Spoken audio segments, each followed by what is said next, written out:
Alhamdulillahi rabbil alamin. Assalatu wassalamu ala khatamin nabiyyin wa ala alihi kulli ashabihi ajma'in. Amma ba'd.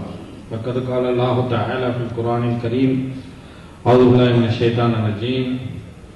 Ya ayyuhalladhina amanu udkhulu fis silmi kaffa. Sadaqallahu mawlana al-azim.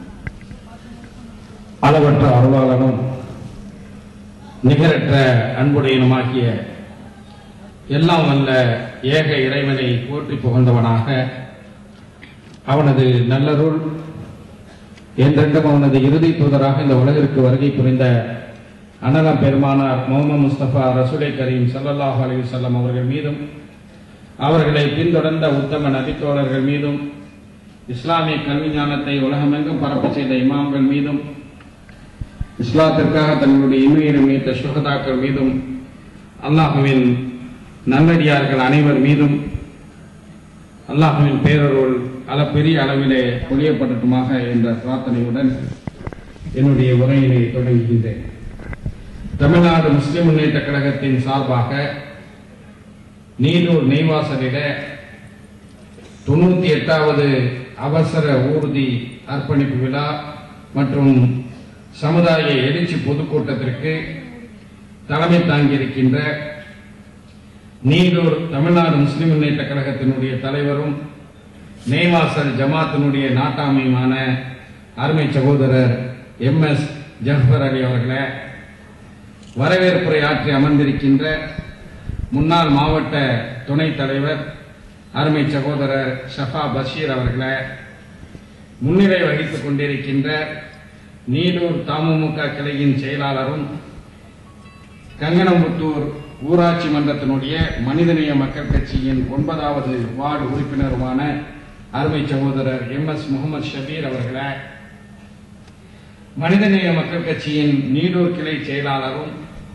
கங்கணமுத்தூர் ஊராட்சி மன்றத்தினுடைய மனிதநேய மக்கள் கட்சியைச் சேர்ந்த 8வது ward உறுப்பினருமான அருமை சகோதரர் MS முகமது ஜஃப்ருதீன் அவர்களே, கிளையினுடைய பொருளாளர் அருமை சகோதரர் முகமது காமில் அவர்களே, ஒன்றிய துணை செயலாளர் ஏடி யாசர் அரபாத் அவர்களே, நன்றி உரையாற்றவிருக்கின்ற முகமது ரஃபீக் அவர்களே, இந்த நிகழ்ச்சியிலே பங்கு கொண்டிருக்கின்ற நம்முடைய தமிழ்நாடு முஸ்லிம் முன்னேற்ற கழகத்தினுடைய நாகை வடக்கு மாவட்ட தலைவர் அருமை சகோதரர் MS ஆரிஃப் அவர்களே, நாகை வடக்கு மாவட்ட தமுமுகவினுடைய செயலாளர் அருமை சகோதரர் PSM புகாரி அவர்களே, நாகை வடக்கு மாவட்டத்தினுடைய மனிதநேய மக்கள் கட்சியின் மாவட்ட செயலாளர் அருமை சகோதரர் OMA முசாஹுதீன் அவர்களே, நாகை வடக்கு மாவட்ட பொருளாளர் அருமை சகோதரர் ஆக்கூர் ஷாஜஹான் அவர்களே, இந்த நிகழ்ச்சியில பங்கு கொண்டிருக்கின்ற இந்த மாவட்டத்தினுடைய முன்னாள் நிர்வாகிகளான அருமை சகோதரர் AM ஜுபைர் அவர்களே, NM மாலிக் அவர்களே, ஷேக் அலாவுதீன் அவர்களே, திருமுல்லை வாசல் அமீன் அவர்களே, அபுசாலி அவர்களே, ஃபைசல் ரஹ்மான் அவர்களே, MI சதகத்துல்லா அவர்களே, P ஜக்கரியா அவர்களே, இந்த நிகழ்ச்சியில எனக்கு முன்னரங்கே உரையாற்றி அமர்ந்திருக்கின்ற காஞ்சிபுரம் தெற்கு மாவட்ட தலைவர் அச்சரபாக்கம் ஷாஜஹான் அவர்களே, மாணவர் அணியைச் சேர்ந்த அருமை சகோதரர் மாயவரம் J அமீன் அவர்களே, உலமா அணியினுடைய செயலாளர் அருமை சகோதரர் மௌலவி SP யூசுப் ஃபைசி அவர்களே, தமிழ்நாடு முஸ்லிம் முன்னேற்ற கழகத்தின் முன்னாள் மாநில துணை செயலாளர் அருமை சகோதரர் SMA ஜின்னா அவர்களே, சிறப்புரையாற்றி அமர்ந்திருக்கின்ற கழகத்தினுடைய தலைமை கழக பேச்சாளர் கோவை ஜாகிர் அவர்களே, மனிதநேய மக்கள் கட்சியினுடைய பொதுச் செயலாளர் தம்பி M தமீமுன் அன்சாரி அவர்களே, முதல் முறையாக மனிதநேய மக்கள் கட்சியினுடைய துணை பொதுச் செயலாளராக பொறுப்பேற்று முதலாக இந்த பொதுக்கூட்டத்திலே பங்கு கொண்டு உரையாற்றி அமர்ந்திருக்கின்ற என் அருமை சகோதரர் வழக்கறிஞர் சரவண பாண்டியன் அவர்களே, பெருந்திரளாக இந்த கூட்டத்திலே பங்கு கொண்டிருக்கின்ற கண்ணியத்திற்குரிய தாய்மார்களே, பெரியவர்களே, அன்பிற்கினிய சகோதரர்களே, சகோதரிகளே, அஸ்ஸலாமு அலைக்கும் வரஹ்மத்துல்லாஹி வபரகாத்துஹு. மிக எழுச்சியுடன் சீரோடும் சிறப்புடனும் தமிழ்நாடு முஸ்லிம் முன்னேற்ற கழகத்தின் சார்பாக நம்முடைய நீடூரிலே இந்த ஜின்னா தெருவிலே இந்த பொதுக்கூட்டம் அறிவிக்கப்படாத ஒரு மாநாடை போன்று எழுச்சியுடன் நடைபெற்றுக் கொண்டிருக்கின்றது. எல்லா புகழும் இறைவனுக்கே, அல்ஹம்துலில்லாஹ். இந்த ஜின்னா தெருவிலே நின்று பேசிக் கொண்டிருக்கும் போது என்னுடைய நினைவலைகள் நிச்சயமாக கடந்த காலங்களுக்கு செல்கின்றது. இதே ஜின்னா தெருவு பள்ளிவாசலிலே தான் முதல் முறையாக, இன்றல்ல நேற்றல்ல, சென்ற நூற்றாண்டிலே, 1985ஆம் ஆண்டு ஜனவரி மாதம் ஒரு மக்ரிப் தொழுகைக்கு பிறகு மாணவர் இஸ்லாமிய இயக்கத்தினுடைய பொறுப்பாளராக நான் பணியாற்றி கொண்டிருந்த நேரத்தில் இந்த ஜின்னா பள்ளிவாசலனுடைய ஜின்னா தெருவிலே இருக்கக்கூடிய பள்ளிவாசல்ல தான் முதல் முறையாக உரையாற்றக்கூடிய ஒரு வாய்ப்பு பள்ளிவாசலுக்கு உள்ளே கிடைத்தது. இந்த அல்ஹம்துலில்லாஹ் பெரும் மக்கள் திரளுக்கு மத்தியிலே நம்முடைய சமுதாய பேரமைப்பின் சார்பாக அவசர ஊர்தி அர்ப்பணிக்கக்கூடிய இந்த நிகழ்ச்சியிலே பங்கு கொள்ள வைத்ததற்காக முதலிலே நான் எல்லாம் வல்ல ரப்புல் ஆலமீனான அல்லாஹ்வுக்கு நன்றி செலுத்த கடமைப்பட்டிருக்கின்றேன். நிச்சயமாக மனிதநேய மக்கள் கட்சியினுடைய வரலாற்றில் இந்த எனக்கு முன்னர் உரையாற்றிய நம்முடைய மனிதநேய மக்கள் கட்சியினுடைய பொதுச் செயலாளர் தம்பி அன்சாரி அவர்கள் குறிப்பிட்டது போல இந்த நாகை வடக்கு மாவட்டம் பல வரலாற்று சிறப்புகளை எல்லாம் நமக்கு பெற்று தந்திருக்கின்றது. 2009 முதன்முறையாக மனிதநேய மக்கள் கட்சியை பிப்ரவரி மாதம் தேர்தல் ஆணையத்திலே பதிவு செய்து மே மாதம் வந்த நாடாளுமன்ற தேர்தலிலே நாம் தனித்து போட்டியிட்டோம். அப்படி போட்டியிட்ட போது மயிலாடுதுறை நாடாளுமன்ற தொகுதியில மனிதநேய மக்கள் கட்சியின் சார்பாக போட்டியிடக்கூடிய ஒரு வாய்ப்பு எனக்கு கிடைத்தது. அந்த தேர்தல் நேரத்தில் நிச்சயமாக நாம் வெற்றி வாய்ப்பை இழந்த போதிலும் கூட நீங்கள் காட்டிய அன்பு, ஆதரவு, அரவணைப்பு அது என்றென்றும் நிச்சயமாக மறக்க முடியாது. நாம் வேண்டுமென்றால், மனிதநேய மக்கள் கட்சி வேண்டுமென்றால் அந்த தேர்தலிலே இங்கே வெற்றி வாய்ப்பை இழந்திருக்கலாம். ஆனால் சமீபத்தில் அந்த தேர்தலிலே போட்டியிட்ட காங்கிரஸ் கட்சியினுடைய வேட்பாளராக போட்டியிட்ட மணிசங்கர் ஐயர் அவர்கள் சவுதி அரேபியாவுக்கு சென்றிருக்கின்றார். அதுவும் குறிப்பாக தமிழ்நாடு முஸ்லிம் முன்னேற்ற கழகத்தினுடைய செயல்பாடுகளினுடைய இரும்பு கோட்டையாக விளங்கக்கூடிய தம்மாம் மாகாணத்திற்கு சென்றிருக்கின்றார். அங்குள்ள நம்முடைய மனிதநேய மக்கள் கட்சியினுடைய துணைத் தலைவர் பொறியாளர் சஃபியுல்லா கான் உள்ளிட்ட நம்முடைய நிர்வாகிகளை எல்லாம் சந்தித்து பேசக்கூடிய ஒரு வாய்ப்பு அவருக்கு கிடைத்திருக்கின்றது. அப்படி பேசிக் கொண்டிருந்த போது நம்முடைய மனிதநேய மக்கள் கட்சியை சேர்ந்த தமுமுகவை சேர்ந்தவர்கள் எல்லாம் பேசிக் கொண்டிருந்த நேரத்தில் ஒரு கருத்தை சொன்னார். நான் நாடாளுமன்ற உறுப்பினராக லோக்சபா எம்பியாக ஆக வேண்டியது, ஆனா உங்க வேட்பாளர் மனிதநேய மக்கள் கட்சியின் சார்பாக மயிலாடுதுறையில போட்டியிட்டதுனாலதான் நான் தோல்வியடைந்தேன் என்று குறிப்பிட்டார்.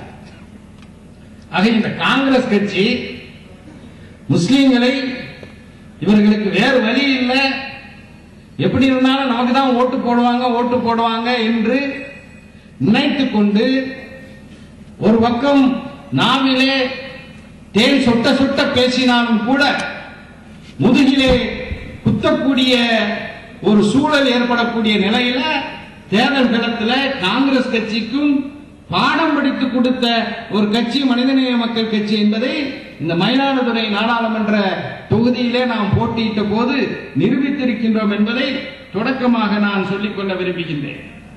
அருமை பெரியவர்களே, சகோதரர்களே, தமிழ்நாடு முஸ்லிம் முன்னேற்ற கழகம் தமிழகத்திலே தன்னுடைய கள பணிகளை, சமூக சேவைகளை ஆற்றுவதற்கு முன்பு தமிழ்நாடு எப்படி இருந்தது, முஸ்லிம் சமுதாயம் எப்படி இருந்தது, முஸ்லிம்களுக்கும் பிற சமய மக்களுக்கும் இடையிலான நல்லிணக்கம், நல்லுறவு எப்படி இருந்தது, தமிழ்நாடு முஸ்லிம் முன்னேற்ற கழகத்தினுடைய வருகைக்கு பிறகு எப்படி இருந்தது என்பதை இந்த தருணத்தில் நாம் 98வது அவசர ஊர்தியை அர்ப்பணித்துக் கொண்டிருக்கக்கூடிய இந்த சூழலில் நினைத்து பார்ப்பது மிக மிக அவசியமான ஒன்றாக அமைந்திருக்கின்றது. இதை என்னுடைய வார்த்தைகளிலே சொல்வதை விட தமிழகத்தின் தலை சிறந்த கவிஞர்களில் ஒருவராக இருக்கக்கூடிய கவிக்கோ அப்துல் ரஹ்மான் அவர்களுடைய வார்த்தைகளிலே நான் சொல்ல விரும்புகின்றேன். தமிழகத்திலே ஆலி பேரலை என்ற அந்த சுனாமி பேரலை மிகப்பெரிய தாக்குதல்களை சென்னையிலே பட்டினப்பாக்கம் தொடங்கி குளச்சல் வரை மிகப்பெரிய அழிவுகளை ஏற்படுத்திய சூழலில் தமிழ்நாடு முஸ்லிம் முன்னேற்ற கழகத்தினுடைய தொண்டர்கள் எப்படிப்பட்ட சேவைகளை ஆற்றினார்கள் என்பதற்கு ஏராளமான தகவல்கள் இருக்கின்றது. எனக்கு முன்னர் இங்கே உரையாற்றி சென்ற நம்முடைய தேசிய முற்போக்கு திராவிட கழகத்தினுடைய மாவட்ட செயலாளரும் மயிலாடுதுறை சட்டப்பேரவை உறுப்பினருமான அருமை சகோதரர் அருட்செல்வன் அவர்கள் கூட அதை விவரித்தார்கள். கவிஞர் அப்துல் ரஹ்மான் அவர்கள் சொன்னார்கள், சுனாமி என்பது ஒரு பெரிய பேரழிவுதான், அது ஒரு அழிவுதான். ஆனால் அந்த சுனாமியினால ஒரு நன்மை ஏற்பட்டது என்று சொன்னார். ஏன்னா சுனாமிங்கிறது ஒரு பெரிய பேரழிவாச்ச, அது எப்படி நன்மை என்று கேட்கும் போது அவர் குறிப்பிட்டார், தீவு தீவாக இங்கே வாழ்ந்து வந்தோம் முஸ்லிம்கள், முஸ்லிம் சமூகம் தனி ஒரு தீவாக இருந்தது. தான் உண்டு, தன்னுடைய வேலை உண்டு, தன்னுடைய சமூகம் உண்டு, தன்னுடைய சமுதாயத்தினுடைய பிரச்சனைகள் உண்டு என்ற நிலையில தமிழகத்திலே முஸ்லிம் சமுதாயம் வாழ்ந்து வந்தது. அதை மாற்றி அமைத்தது தமிழ்நாடு முஸ்லிம் முன்னேற்ற கழகம் என்று சொன்னார். எப்படின்னா தமுமுகவினுடைய அந்த சுனாமி ஆழி பேரலை ஏற்பட்ட நேரத்திலே நாம் செய்த சேவைகள் மிகப்பெரிய ஒரு தாக்கத்தை, மிகப்பெரிய ஒரு நல்லிணக்கத்தை, முஸ்லிம் சமூகத்தினர் தங்களை அர்ப்பணித்துக் கொண்டு பிறருக்காக உழைக்கக்கூடியவர்கள் என்ற செய்தி வெறும் தத்துவமாக இல்லாமல், வெறும் கோட்பாடு அளவிலே புத்தகத்திலே உறங்காமல் செயல் ரீதியில நடைமுறையில ஏற்படுத்தி காட்டியது தமிழ்நாடு முஸ்லிம் முன்னேற்ற கழகம் என்று சொன்னவர் கவிக்கோ அப்துல் ரஹ்மான் அவர்கள்.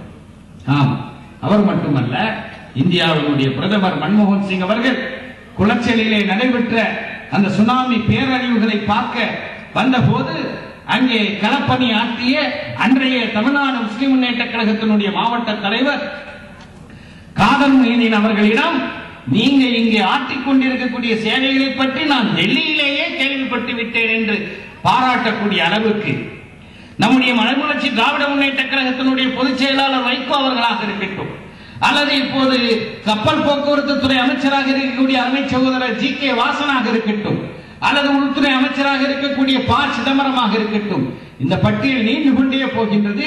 இப்படி பல்வேறு அரசியல் கட்சியை சார்ந்தவர்களும் தமுமுகவினுடைய சேவைகளை பாராட்டி இருக்கின்றார்கள் என்பது ஒரு பக்கம் இருந்தாலும், அருமை சகோதரர்களே, நிச்சயமாக முஸ்லிம்கள் என்ற அடிப்படையில் இந்த நாட்டிற்கு சேவை செய்வது, நம்முடன் வாழக்கூடிய பிற சமய மக்களுக்கு உதவிகளை புரிவது முஸ்லிம்களுடைய கடமையாக இருக்கின்றது. இந்த நாடு என்பது ஒரு கதம மலர் தோட்டம்.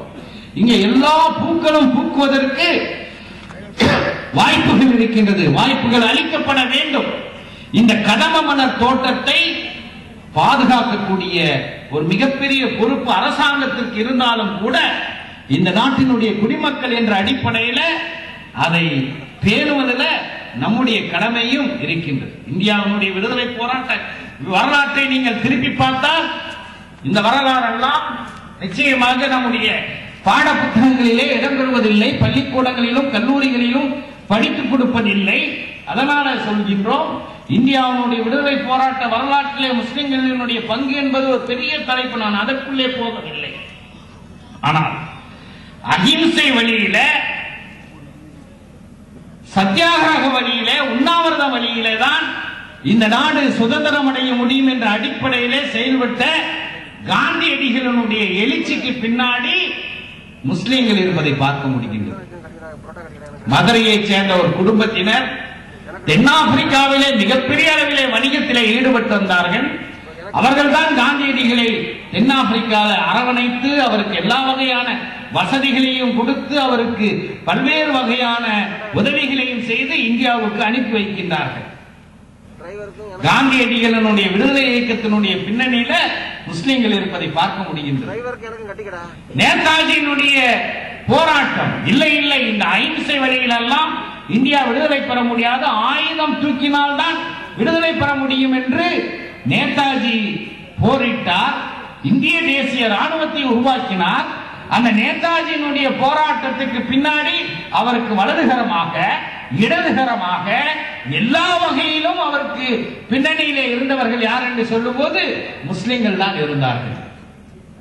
இந்தியா சுதந்திரம் அடைந்து விட்டது என்று சிங்கப்பூரில் நேதாஜி அவர்கள் உரையாற்றுகின்றார்கள் ஆங்கிலத்தில். அந்த உரையை மொழிபெயர்த்தவர் யார் என்றால் தமிழ்நாட்டில் இளையாங்குடிக்கு பக்கத்தில் இருக்கக்கூடிய சோதுக்குடியை சேர்ந்த கரீம்கனி என்ற முஸ்லிம் தான் அந்த உரையை அவர் நேதாஜியினுடைய உரையை மொழிபெயர்க்கின்றார். நேதாஜி கடைசியாக பயணம் செய்த அந்த விமானத்தில் அவருடன் சென்றவர்களும் முஸ்லிம்கள். ஐரோப்பாவிலிருந்து அவர் சிங்கப்பூருக்கு வருகின்றாரே, பர்மாவுக்கு வருகின்றார்களே, அப்போது கூட வந்தவரும் யார் என்று பார்க்கும்போது முஸ்லிம்கள் தான்.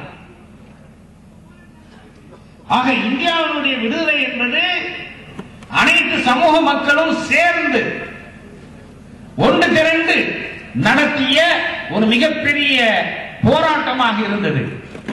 ஆனால் விடுதலை பெற்ற பிறகு இந்த ஒற்றுமையை சிதைக்க வேண்டும், இந்தியாவினுடைய மறுசார்பற்ற மாண்புகளை எல்லாம் காலில் போட்டு மிதிக்க வேண்டும் என்ற நிலையில சிலர் தலையெடுக்கக்கூடிய ஒரு சூழலில் அமைதி பூங்கா என்று வர்ணிக்கப்படக்கூடிய தமிழகத்திலும் கூட 1981 திருநெல்வேலி மாவட்டம் மீனாட்சிபுரத்தில் தலித் சமூகத்தைச் சேர்ந்த மக்கள் நாங்கள் விடுதலை பெற வேண்டும், எங்களுக்கு சமத்துவம் வேண்டும், சகோதரத்துவம் வேண்டும் என்று பிரகடனம் செய்து இஸ்லாத்தை தழுவிய அந்த காலகட்டத்தில் இங்கே சமூக அமைதியை, சமூக நல்லிணக்கத்தை, அனைத்து சமய மக்களுக்கு மத்தியில் இருக்கக்கூடிய உறவுகளை எல்லாம் சிதைக்கக்கூடிய நிலை ஏற்பட்டு பாபரி மஸ்ஜிதினுடைய இடிப்புக்கு வரை அது சென்று, இடிப்புக்கு பிறகும் கூட பள்ளிவாசலை இழந்தவர்களும் பள்ளிவாசலுக்கு இறப்புக்கு பிறகு, இடிப்புக்கு பிறகு நடைபெற்ற கலவரங்களிலே செத்தவர்களும் முஸ்லிம்கள், சிறைச்சாலைக்கு சென்றவர்களும் முஸ்லிம்கள்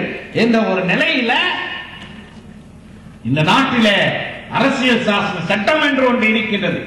அந்த சட்டத்தை பயன்படுத்தி நம்முடைய உரிமைகளை பெறுவதற்கு என்ன வழி என்று தெரியாத ஏங்கிக் கொண்டிருந்த நேரத்திலே தான் இந்த கருப்பு வெள்ளை கொடியுடன் தமிழ்நாடு முஸ்லிம் முன்னேற்ற கழகம் தமிழகத்தினுடைய வீதிகளில் இழந்த உரிமைகளை மீட்பதற்கும் இருக்கின்ற உரிமைகளை காப்பதற்கும் என்ற முழக்கத்துடன் நாம் களம் கண்டோம்.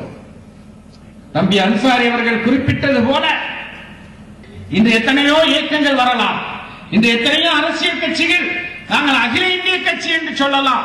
ஆனால் இந்தியாவிலே மிக அதிகமான அளவிலே முஸ்லிம்கள் வாழக்கூடிய மாநிலங்களில் டெபாசிட்டை கூட டெபாசிட்டே இல்லாத நிலையில இப்படிப்பட்ட ஒரு அரசியல் கட்சி யூபியில இருக்கா என்று கேட்கக்கூடிய அளவுக்கு போலி நாடகங்களை அரங்கேற்றலாம். ஒருவர் கைது செய்யப்பட்டால் என் அருமை சகோதரன் சையத் முகமது பாக்கர் தடா என்ற அந்த கொடிய சட்டத்தின் கீழே கைது செய்யப்பட்ட நேரத்தில் அதை கண்டித்து ஒரு சுவரொட்டி ஓட்ட கூட நாதியற்ற நிலையிலே இந்த சமுதாயம் 1995 வீழ்ந்து கிடந்ததை யாரும் மறக்க முடியாது, மறுக்கவும் முடியாது. அந்த நேரத்திலே தான் எப்படிப்பட்ட வழிமுறைகளை பின்பற்றினால் இந்த சமுதாயத்தினுடைய உரிமைகளுக்காக வேண்டி நாம் குரல் கொடுக்க முடியும், வெறும் குரல் கொடுப்பதோடு நிற்காமல் வெற்றியடைய முடியும் என்பதை ஆய்வு செய்து தமிழ்நாடு முஸ்லிம் முன்னேற்ற கழகம் உருவாக்கப்பட்டது. அப்படி உருவாக்கப்பட்ட காலத்திலேயே கூட மிக தெளிவான ஒரு கோட்பாடை தமிழ்நாடு முஸ்லிம் முன்னேற்ற கழகம் வகுத்துக் கொண்டது. அது என்ன கோட்பாடு என்றால், லா இலாஹ இல்லல்லாஹ் முஹம்மது ரசூலுல்லாஹ் கலிமாவை சொன்ன அனைத்து முஸ்லிம்களுக்கும் சொந்தமான இயக்கம் தமிழ்நாடு முஸ்லிம் முன்னேற்ற கழகம் என்பதை மிக தெளிவாக பிரகடனப்படுத்தினோம். அதன் காரணமாகத்தான் எனக்கு முன்னர் இங்கே உரையாற்றிய மரியாதைக்குரிய நம்முடைய ஜாமியா மிஸ்பால் ஹுதாவுடைய முதல்வர் அவர்கள் மௌலானா மௌலவி முகமது இஸ்மாயில் பாசில் பாக்கவி அவர்கள் குறிப்பிட்டது போல, குக்கிராமத்திலும் பிரச்சனைகள் ஏற்பட்டால் அந்த கூப்பிட்ட குரலுக்கு அவர் யார், எந்த கொள்கையை சேர்ந்தவன், எந்த கோட்பாடை பின்பற்றவன் என்ற எந்த விதமான பாரபட்சமும் இல்லாமல் ஓடோடி சென்று அவர்களுடைய கண்ணீரை துடைக்கக்கூடிய ஒரு பேரியக்கமாக அல்லாஹ்வுடைய கிருபையினால தமிழ்நாடு முஸ்லிம் முன்னேற்ற கழகம் உருவெடுத்து வந்தது. அப்படி உருவெடுத்து உரிமைகளுக்காக வேண்டி போராடக்கூடிய அந்த நேரத்தில் அன்சாரி அவர்கள் குறிப்பிட்டது போல இந்த எழுச்சிக்கு பின்னால் மிகப்பெரிய தியாகங்கள் இருக்கின்றது. சாதாரணமாக இந்த அமைப்பை கட்டியமைக்க முடியவில்லை. அன்றைய ஆட்சியாளர்கள் தமிழ்நாடு முஸ்லிம் முன்னேற்ற கழகத்தினுடைய எழுச்சியை சாதாரணமாக மதிப்பிடவில்லை. இதுல ஏதோ ஒரு பயங்கரம் இருக்கின்றது என்றெல்லாம் நினைத்து இந்த இயக்கத்தை முடக்குவதற்காக அவர்கள் செய்த சதி திட்டங்கள் ஏராளம் ஏராளம். அதையெல்லாம் நாம் எல்லாம் நன்கு அறிந்திருக்கின்றோம். இந்த சமுதாயத்திற்காக, தனி விரோதத்திற்காக வேண்டிய அல்ல, அடிதடி கலாட்டாவுக்காக வேண்டிய அல்ல, இந்த சமுதாயத்தினுடைய உரிமைகளை நிலைநாட்டுவதற்காக வேண்டி இந்த சமுதாயத்தினுடைய தலைமையகத்தில் தலைமை நிர்வாக குழுவில் இருக்கக்கூடிய உறுப்பினர்கள் முதல் கொண்டு கடைநிலை ஊழியர் வரை சிறைச்சாலைக்கு சென்று ஜெயில்களை நிரப்பி எத்தனை அடக்குமுறைகள் வந்தாலும் அதனையெல்லாம் தகர்த்தெறியக்கூடிய வல்லமை, ஈமானிய பலம் எங்களுக்கு இருக்கின்றது என்பதை அல்லாஹ்வுடைய கிருபையினால நிரூபித்த ஒரு இயக்கம்தான் தமிழ்நாடு முஸ்லிம் முன்னேற்ற கழகம். நேற்று பெய்த மலையிலே முளைந்த காளான்கள் அல்ல அருமை சகோதரர்களே. அந்த அடிப்படையிலே தான் நம்முடைய பணிகள் தொடரக்கூடிய நேரத்தில் நம்முடைய சமுதாயம், நம்முடைய உரிமைகள் நமக்காக என்று இருப்பதை நாம் விரிவுபடுத்த வேண்டும். நம்முடைய பணிகள் எல்லா சமய மக்களுக்கும் சென்றடைய வேண்டும் என்ற நிலையிலேதான் முதலாக தமிழகத்திலே ஒரு சமூக அமைப்பு, ஒரு இஸ்லாமிய அமைப்பு, அதுவும் இரத்த தானம் செய்வதை தொண்டர்களுக்கு எடுத்துரைத்து இரத்த தான முகாம்களை நடத்த வேண்டும் என்ற ஒரு நிலையை உருவாக்கி இன்றைக்கும் அவசர உதவிக்கு தமிழகத்திலே இரத்த தானம் செய்வதிலே முதன்மையான ஒரு அமைப்பு இருக்கின்றது என்றால் அது தமிழ்நாடு முஸ்லிம் முன்னேற்ற கழகம் என்ற நிலையை அல்லாஹ்வுடைய உதவியோடு நிரூபித்திருக்கின்றோம். இன்னைக்கு அரசியல் கட்சி தலைவர்களுடைய பிறந்த நாட்களிலே, அதே போல சினிமா நடிகர்களுடைய பிறந்த நாட்களிலே அரசியல் கட்சிகளுடைய கிளைகளும் சினிமா நடிகர்களுடைய ரசிகர் மன்றங்களும் இரத்த தான முகாம்களை நடத்துகிறார்கள். ஆனால் ஒரு சமூக அமைப்பு இதை தொடங்கி வைத்தது அது தமிழ்நாடு முஸ்லிம் முன்னேற்ற கழகம் என்பதை யாரும் மறுக்க முடியாது. நம்முடைய இரத்தங்கள் யாருக்கு செல்கின்றது? ஒரு புள்ளி விவரத்தின்படி நாம் ஆய்வு செய்யும் போது தமுமுகவினுடைய தொண்டர்களுடைய, நம்முடைய முஸ்லிம் சமுதாய சகோதரர்கள் சகோதரிகளுடைய இரத்தத்தில் பெரும்பான்மையானவை நம்முடைய சக குடிமக்களாக இருக்கக்கூடிய, சக தமிழர்களாக இருக்கக்கூடிய பிற சமய மக்களுக்கு தான் அதிகமான இரத்தங்களை அளித்திருக்கின்ற ஒரு சிறப்பு நம்முடைய அமைப்புக்கு இருக்கின்றது என்பதை யாராலும் மறுக்க முடியாது. என்ன தானம் வேண்டும் என்றாலும் செய்யலாம். ஆனால் அந்த குறிப்பிட்ட காலகட்டத்தில் அவசரத்தில் குருதி தானம் என்று சொல்லக்கூடிய இந்த இரத்த தானத்திற்கு இணையாக எதையும் செய்ய முடியாது, எதையும் சொல்ல முடியாது. அந்த அளவுக்கு சாதனை படைத்த அமைப்பு தான் 2002 முதலாக ராமநாதபுரம் மாவட்டம் துண்டியில இந்த அவசர ஊர்தியை தொடங்கி வைத்து இன்று அது 98 அன்சாரி அவர்கள் குறிப்பிட்டது போல தமிழக அரசு 108 ஆம்புலன்ஸ் சேவையை தொடங்குகின்றது என்றால் அதற்கு முன்னோடியாக நம்முடைய ஆம்புலன்ஸ் சேவை அமைந்திருக்கின்றது என்பதை இங்கே நான் சுட்டிக்காட்ட விரும்புகின்றேன். இன்னைக்கு இந்தியா முழுவதும் இருக்கக்கூடிய எல்லா சமூக அமைப்புகளையும் எடுத்துக்கொண்டாலும் கூட அல்லாஹ்வுக்கு நன்றி செலுத்தியவனாக, பெருமைக்காக சொல்லவில்லை, பகட்டுக்காக சொல்லவில்லை, ஒரே ஒரு அமைப்பு, ஒரே ஒரு அறக்கட்டளை, தமிழ்நாடு முஸ்லிம் முன்னேற்ற கழகம் ட்ரஸ்ட் என்ற அறக்கட்டளை மட்டும்தான் இந்தியாவிலேயே 98 ஆம்புலன்ஸ்களை இயக்கி வரக்கூடிய அறக்கட்டளையாக இருக்கின்றது. அல்லாஹு அக்பர், அல்ஹம்துலில்லாஹ். பாகிஸ்தான்ல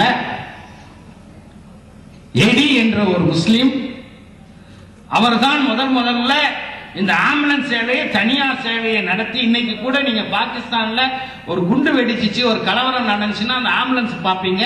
அதுல நீங்க கூர்மையா அந்த தொலைக்காட்சியில பாத்தீங்கன்னா EDHI எடி எடின்னு இருக்கும். அவர் பேர் முஸ்லிம், அவர் பேர் எடி. அவர்தான் அந்த சேவையை நடத்தினார். அதற்கு இணையாக இந்தியாவில் நம்முடைய செந்தமிழ் நாட்டிலேதான் தமிழ்நாடு முஸ்லிம் முன்னேற்ற கழகம் இந்த ஆம்புலன்ஸ் சேவையை நடத்தி வருகின்றது என்பதை யாரும் மறுக்க முடியாது. அருமை சகோதரர்களே, அதே நேரத்தில் 1996 முதலாக நாம் ஒரு தேர்தலை சந்தித்தோம். தமிழ்நாடு முஸ்லிம் முன்னேற்ற கழகம் ஒரு தேர்தலை சந்தித்தது. அப்படி சந்தித்த போது அது சட்டமன்ற தேர்தல். அந்த தேர்தலில் இருந்து தொடங்கி ஒவ்வொரு சட்டமன்ற நாடாளுமன்ற தேர்தல்களின் போது ஒரு நிலைப்பாட்டை நாம் எடுத்து அறிவித்திருக்கக்கூடிய சூழலில் இந்த அரசியல் களம் தூய்மைப்படுத்தப்பட வேண்டும். அரசியல் என்பது வியாபாரம் அல்ல, அரசியல் என்பது ஒரு தொழில் அல்ல. ஆனால் இன்று அப்படித்தான் ஆகிவிட்டது. எப்படி ஒருவர் இன்ஜினியராக, ஒருவர் டாக்டராக சென்று சம்பாதிக்க போகின்றாரோ, அதே போல அரசியலுக்கு வந்தால் சம்பாதிக்கலாம் என்ற நிலையிலே தான் அரசியல் மாறிவிட்டது. ஆனால் நம்மை பொறுத்தவரை 10வது நூற்றாண்டிலே வாழ்ந்த ஒரு இஸ்லாமிய அறிஞர் அல் மவாரிதி அவர்கள் அரசியல் என்றால் எப்படி இருக்க வேண்டும் என்பதை பற்றி ஒரு பெரிய நூல் அல் அஹ்காம் சுல்தானியா என்ற பெயரிலே எழுதியிருக்கின்றார். அதில் மிக தெளிவாக நம்முடைய அரசியல் கொள்கை எப்படி இருக்க வேண்டும் என்றால் அல் ஹிர்சத்து தீன் வ சியாசத்து துன்யா என்று சொல்கின்றார்.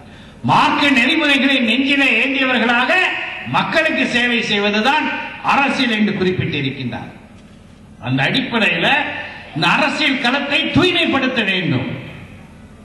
அரசியலிலே மிகப்பெரிய மாற்றத்தை, எந்த மாதிரியான மாற்றம்?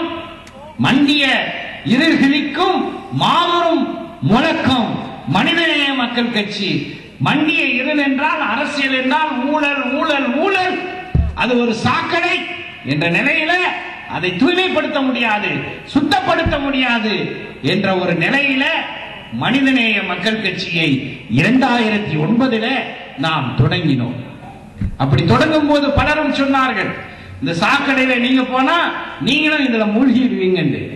அருமை சகோதரர்களே, 2009 நாடாளுமன்ற தேர்தலிலே நாம் வெற்றி வாய்ப்பை பெறாவிட்டாலும் கூட 2011 நடைபெற்ற சட்டப்பேரவை தேர்தலில் அனைத்து இந்திய அண்ணா திராவிட முன்னேற்ற கழக கூட்டணியில நாம் 3 இடங்களிலே போட்டியிட்டு 2 இடங்களிலே வெற்றி கனியை பழித்தோம். இங்கே மிக தெளிவாக ஒன்றை சொல்லிக்கொள்ள விரும்புகின்றேன். நீங்க தேர்தலில் போட்டியிட போறீங்களா, வெற்றி பெற போறீங்களா, கண்டிப்பா எல்லாத்தையும் கையெடுத்து கும்பிடணும், இதெல்லாம் செய்யணும், அதெல்லாம் செய்யணும், அது இல்லாமலாம் வெற்றி பெற முடியாது அப்படின்னு சொன்னாங்க. நாம் மனிதநேய மக்கள் கட்சி 3 தொகுதியில போட்டியிட்டோம். ஒன்று சென்னை சேப்பாக்கம், தம்பி அன்சாரி போட்டியிட்டார். மற்றொன்று ஆம்பூர், சகோதரர் அஸ்லம் பாஷா போட்டியிட்டார்.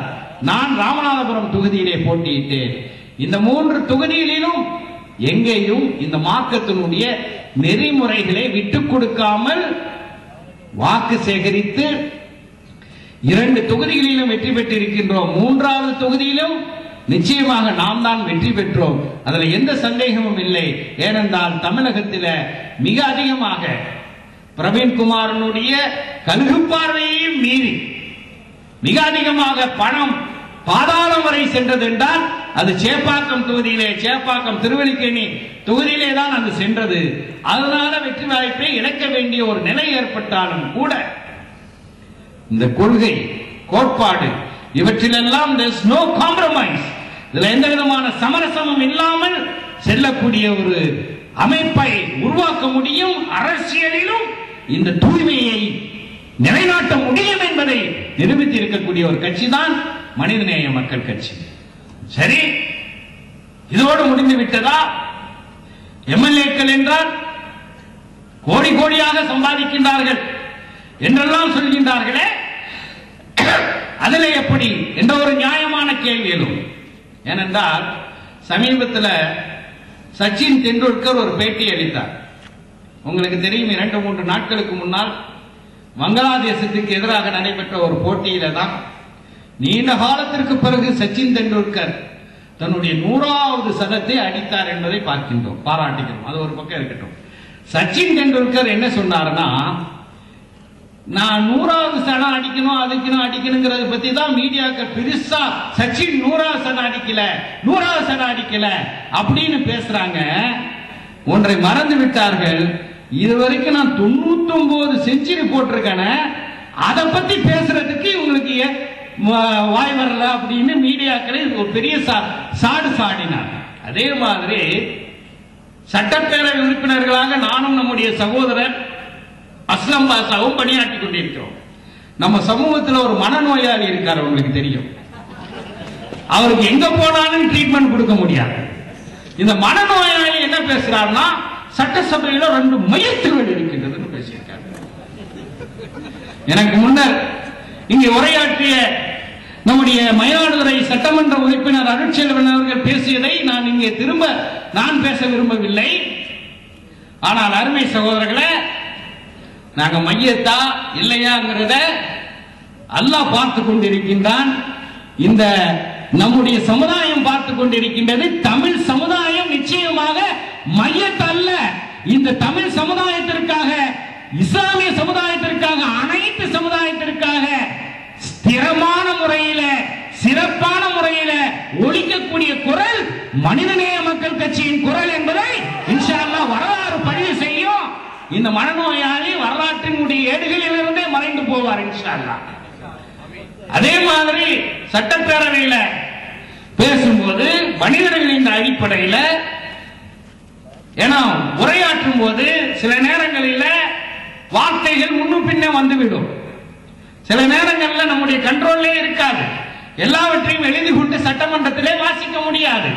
அங்கே ஒரு விவாதம் நடைபெறும் போது அதுல குறுக்கிட்டு நாம் பேச வேண்டும். உதாரணமாக சொல்ல வேண்டும் என்றால், சென்ற பட்ஜெட் கூட்டத்தொடரில் தாழ்த்தப்பட்ட ஆதி திராவிட மக்கள், SC ST மக்களுக்கான மானிய கோரிக்கை நடைபெறுகின்றது.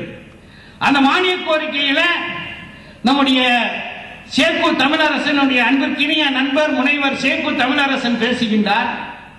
அதற்கு அடுத்ததாக எனக்கு அருகிலே அமரக்கூடிய டாக்டர் கிருஷ்ணசாமி பேசுகின்றார். 2 பேரும் பேசும்போது என்ன கருத்தை சொல்கின்றார்கள் என்றால், சென்ற திமுக அரசு SC மக்களுக்கான அந்த 18 விழுக்காடு இடஒதுக்கீடுல 3% அருந்ததியர்களுக்கு தனியாக பிரித்து கொடுத்து விட்டது, இதை ரத்து செய்ய வேண்டும் என்று பேசுகின்றார். அப்படி பேசிக் கொண்டிருக்கும் போது நான் குறியிடுகின்றேன். சபாநாயகருடைய அனுமதி பெற்று நான் சொல்கின்றேன், ஷெட்யூலின மக்களிலே விளிம்பிலே இருக்கக்கூடியவர்கள் அருந்ததி மக்கள். அவர்களுக்கு 3 விழுக்காடு தனி இடஒதுக்கீடு கொடுத்திருப்பது மிகப்பெரிய சமூக நீதி.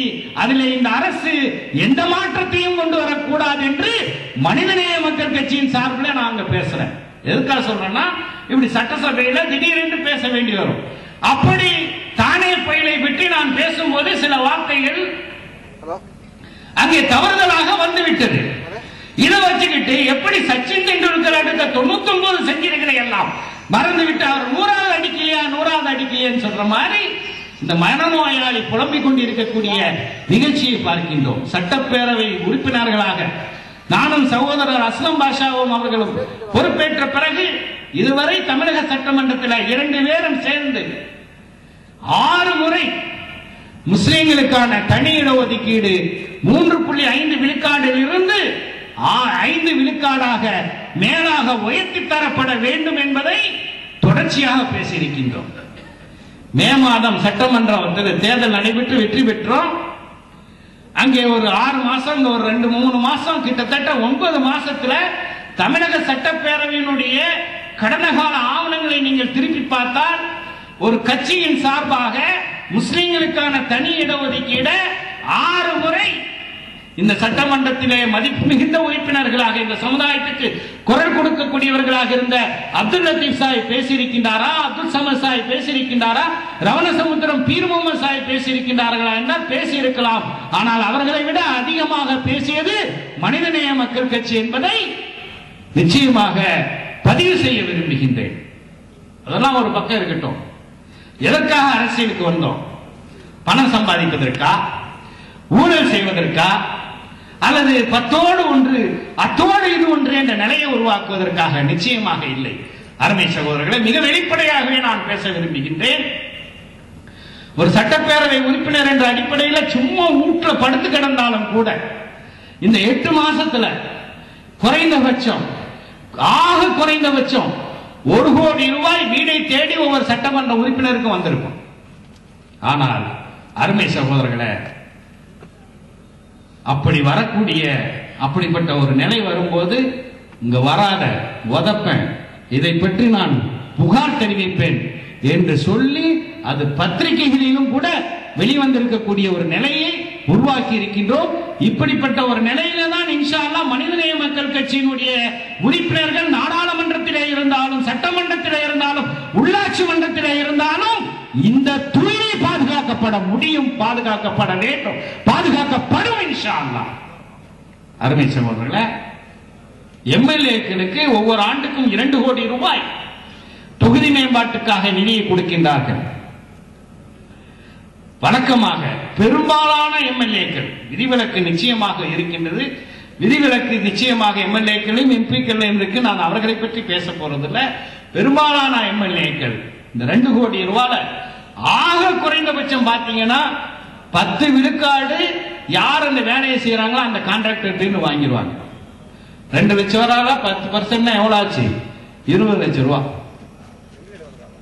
ஆனால் அருமை சகோதரர்களே, நான் ராமநாதபுரம் தொகுதியிலும் சகோதரர் அஸ்லம் பாஷா அவர்கள் ஆம்பூர் தொகுதியிலும் எங்கள் தொகுதி மேம்பாட்டுக்காக வேண்டி மக்களுக்கு பயனுள்ள திட்டங்கள், பள்ளிக்கூட கட்டடங்கள், குடிநீர் வசதிகள், சாலை வசதிகள், கழிப்பிட வசதிகள், இப்படிப்பட்ட மக்களுக்கு தேவையான திட்டங்களுக்காக நிதி ஒதுக்கி இருக்கின்றோம். அல்லாஹ்வின் மீது ஆணையிட்டு சொல்கின்ற 1% கூட நாங்கள் எந்த கமிஷனும் வாங்கவில்லை. அருமை சகோதரர்களே, அண்ணா ஹசாரே ஒரு ஆள் ஊழலை ஒழிப்பதற்காக வேண்டி போராட்டம் நடத்துறது பற்றியும் அதை பற்றி தொலைக்காட்சிகளை வர்றதை பற்றியும் சொல்றீங்க. அவருக்கு உறுதுணையாக இருக்கக்கூடிய பாஜக காரர்கள் இந்த இந்திய ராணுவத்துக்கு சமபுத்திய வாங்குவதிலே ஊழல் பண்ணான். அவெல்லாம் ஊழலை ஒழிக்க வேண்டும் என்று வந்திருக்கின்றான். இன்னைக்கு ஊழலை ஒழிப்பதற்காக நடைமுறையில் ஒரு கட்சியினால் முடியும் என்றால் அது மனிதநேய மக்கள் கட்சியினால் மட்டும்தான் முடியும் என்பதை அல்லாஹ்வுடைய கிருபையினால நாம் நிரூபித்திருக்கின்றோம் என்பதை இந்த நேரத்தில் சுட்டிக்காட்ட விரும்புகின்றேன். இந்த அரசாங்கம் மக்களுக்கு நன்மைகள் செய்யும் போது நிச்சயமாக பாராட்டுவோம். ஆனால் அதே நேரத்தில் தமிழக மக்களுக்கு, சிறுபான்மை மக்களுக்கு, ஷெட்யூல்ட் மக்களுக்கு, பிற்படுத்தப்பட்ட மக்களுக்கு, மிகவும் பிற்படுத்தப்பட்ட மக்களுக்கு, ஒடுக்கப்பட்ட மக்களுக்கு அது தீமைகளை செய்தால், அது கேடுகளை செய்தால் நிச்சயமாக மனிதநேய மக்கள் கட்சியினுடைய சட்டப்பேரவை உறுப்பினர்கள் வாய்ப்புத்தி மௌனமாக இருக்க மாட்டார்கள் என்பதையும் இந்த நேரத்தில் சுட்டிக்காட்ட விரும்புகின்றேன். தமிழகத்தில் சுமார் 16,000 பகுதி நேர ஆசிரியர்களை தமிழக அரசு நியமனம் செய்திருக்கின்றது. இந்த நியமனங்கள் எல்லாம் நியாயமாக நடந்ததாக தெரியவில்லை. என்ன சொன்னீர்கள் சட்டப்பேரவையில்? டெலிபோன், அதாவது எம்ப்ளாய்மெண்ட் எக்ஸ்சேஞ்சில், வேலைவாய்ப்பு அலுவலகத்தில் மூப்பின் அடிப்படையில், தகுதியினுடைய அடிப்படையில் இடஒதுக்கீடு, நான் தான் அந்த கேள்வியை பேசுகின்றேன். சட்டமன்றத்தில் பேசும்போது நான் ஆளுநர் உரைக்கு நன்றி தெரிவித்து பேசும்போது ஒன்றை சொல்கின்றேன். இந்த ஆசிரியர் நியமனத்தில் இடஒதுக்கீடு பின்பற்றப்பட வேண்டும். பிற்படுத்தப்பட்ட மக்களுக்கு 27 விழுக்காடு, பிற்படுத்தப்பட்ட முஸ்லிம்களுக்கு 3.5 விழுக்காடு, மிகவும் பிற்படுத்தப்பட்டவர்கள் 20 விழுக்காடு, ஷெட்யூல்ட் மக்களுக்கு 18 விழுக்காடு, அதில் அருந்ததியர்களுக்கு 3.5, ஷெட்யூல்ட் ட்ரைபுக்கு 1%. இது நடைமுறைப்படுத்த வேண்டும் என்று சொன்னேன். ஏன்னா இப்ப இவங்க தற்காலிகமாக ஆசிரியர்களாக நியமனம் செய்யப்படுபவர்கள் நாளைக்கு நிரந்தர பணியாளர்களாக மாறிவிட்டால், இந்த இடஒதுக்கீடு முறை பின்பற்றாவிட்டால் சமூக நீதிக்கே கேடு விளைவிக்கப்படும். ஆனால் இன்னைக்கு ராமநாதபுரம் மாவட்டம் உட்பட, விழுப்புரம் மாவட்டம் உட்பட